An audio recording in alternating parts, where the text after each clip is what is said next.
somewhere right now. Someone is asking you a question, and they already know the answer they want you to give. They don't want the truth. They want leverage.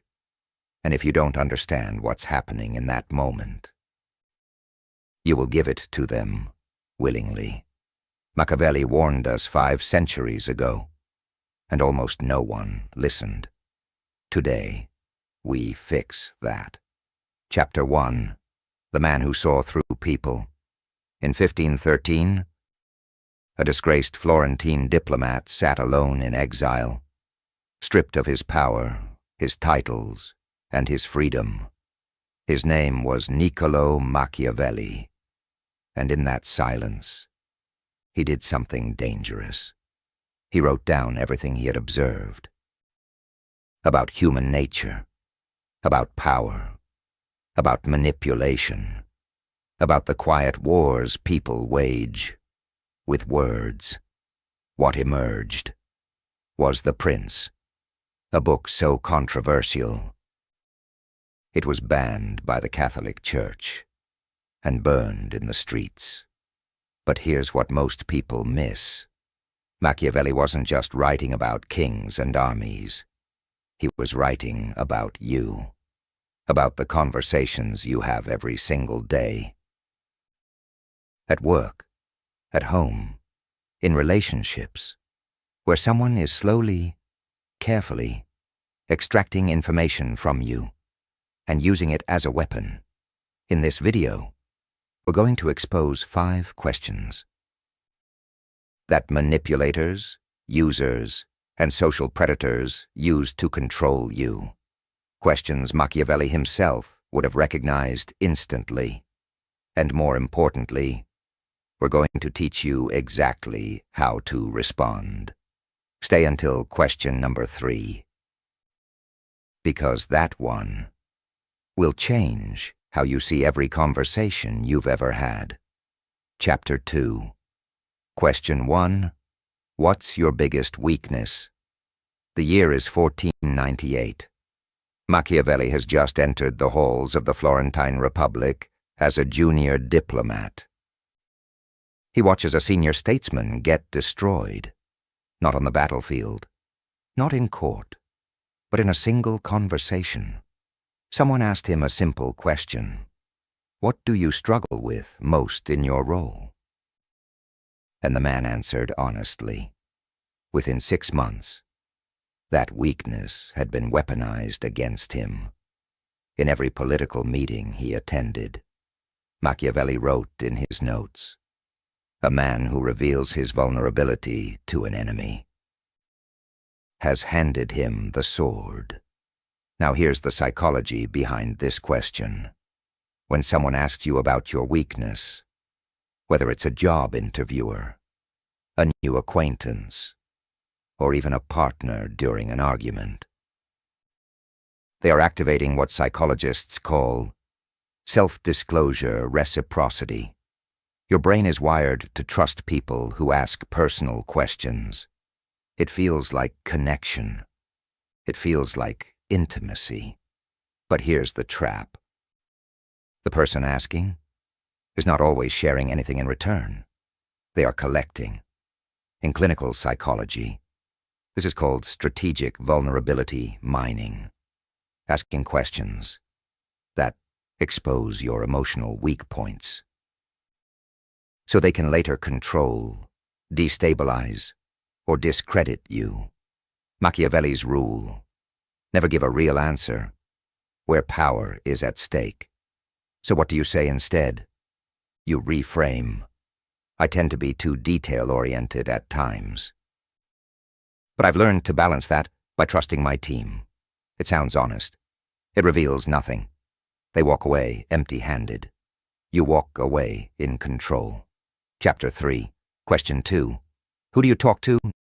Now this one is more dangerous because it sounds harmless. Who do you turn to when things get hard? Or, who knows about what's happening with you? It sounds like care. It sounds like concern. It is neither. In Machiavelli's time, this was called mapping the court. Before striking an enemy, you identify their allies, their support system, their protection. Because once you know that, you can isolate them. And this isn't history. This is happening right now. Modern psychology calls it network reconnaissance.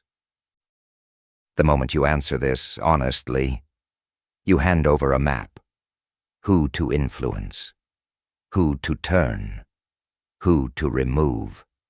Machiavelli wrote, "Before you move against a man, understand who stands beside him." And the psychological trigger here is simple.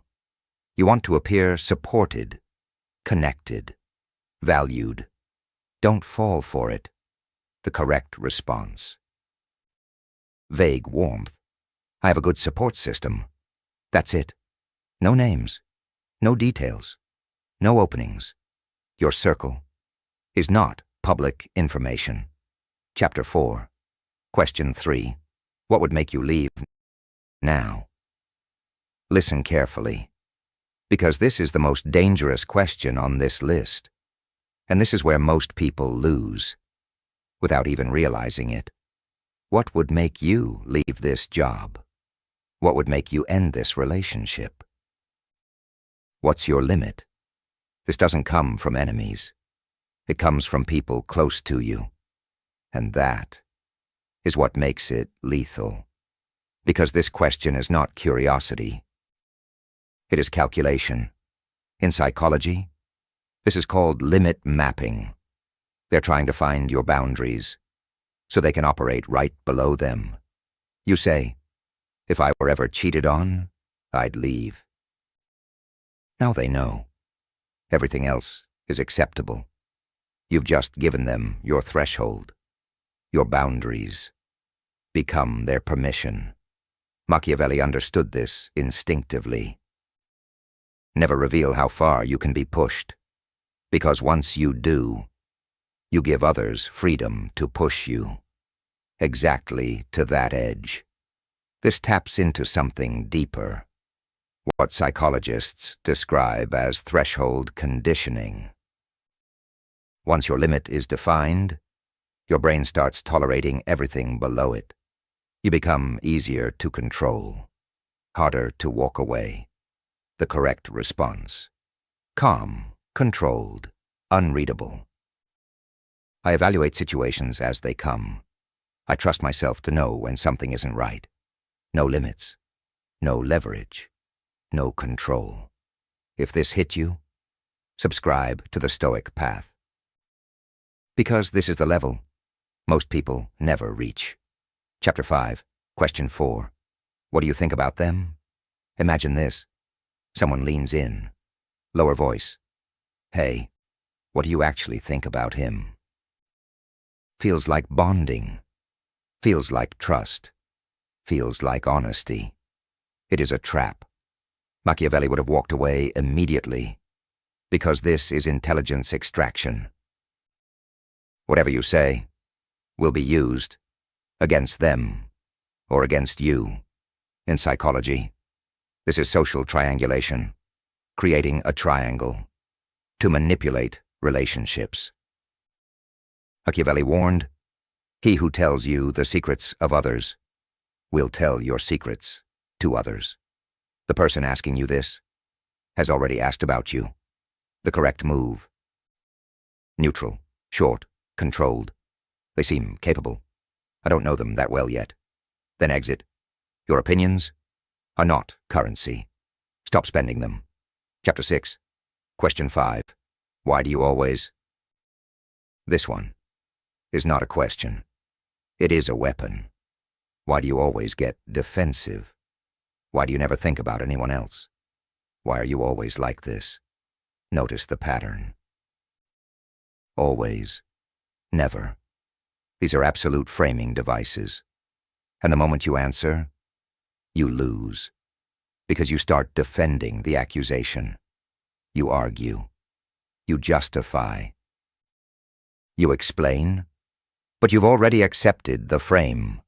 Machiavelli called this controlling the battlefield. In modern psychology, it's a loaded question fallacy. The trap is simple. You're forced to defend something that was never true to begin with. The response? Refuse the frame. I'm not accepting always as accurate. If there's a specific situation, we can talk about that. Now the battlefield shifts, and they lose control. Final chapter, the real lesson. Machiavelli died in 1527. The world called him cold, cynical, dark. But they misunderstood him. He didn't study manipulation to become it. He studied it so he wouldn't fall victim to it. And the most powerful thing he ever wrote was not about kings, not about war, but this.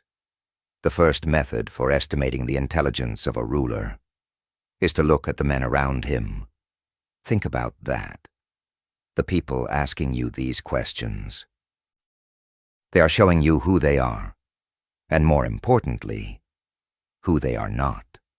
They are not your people, and recognizing that is not cynicism. It is clarity. You now know the patterns. You now see the game. The only question left is, will you recognize it in the moment it happens? Because that's where most people fail, not in knowledge, but in awareness. If this changed how you see people, share it with someone who needs it. And if you want to master power, influence, and self-protection, subscribe to the Stoic Path, because Machiavelli is not finished teaching you yet.